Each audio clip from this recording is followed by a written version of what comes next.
ह्या भक्ती मार्गामध्ये कसं आहे, समाजाला काही गोष्टी मान्य नाही त्या, कारण त्याला कसं आहे दुर्जनांची संख्या वाढली.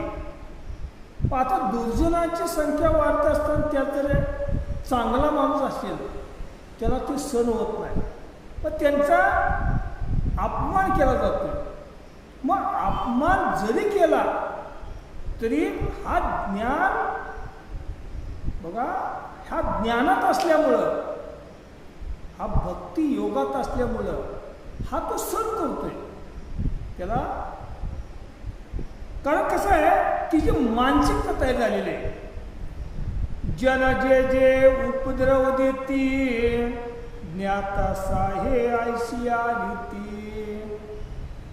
बघा, एकनाथ महाराजांनी इतका त्रास दिला, पहिले लागले होत्या की एकनाथ महाराजाला राग आणायचा, काय उपद्रव त्यावेळेस सुद्धा मांडला होता. मग एकनाथ महाराजांच्या अंगावर थुंकायचा सुद्धा प्रयोग झाला. कितीतरी वेळा आंघोळीला जात असताना कितीतरी वेळा त्यांच्या अंगावर थुंकले गेलं पान खाऊन. मग त्यावेळेला ते रागावले नाही ते एकनाथ महाराज. तितक्या वेळ बघा, स्नान करून येत असताना अंगावर थुंकलं की पुन्हा जाऊन ते स्नान करायचं. पण जो थुकणार होता त्याचं तोंड नाचलं, तू शरीर आला. पण एकनाथ महाराज काय म्हटले, अरे तुझ्यामुळं मला अनेक वेळा स्नान घडलं, मी भाग्यवान आहे. मीची आत्मा एक सर्वभूती या लागे खंती मानिना.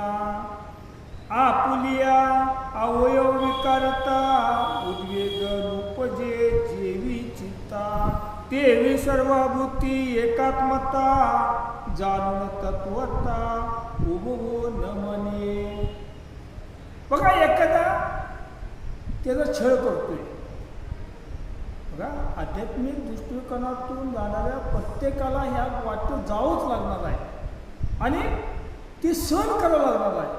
कारण समाजामध्ये दुर्जनांची संख्या जास्त असल्यामुळं त्या लोक खोड्या करणारच आणि ह्याने ती सहन करायचं. तैशीची ज्याची स्थिती भूते उद्वेग न मानिती. ज्याची या निजाचार गती सुखी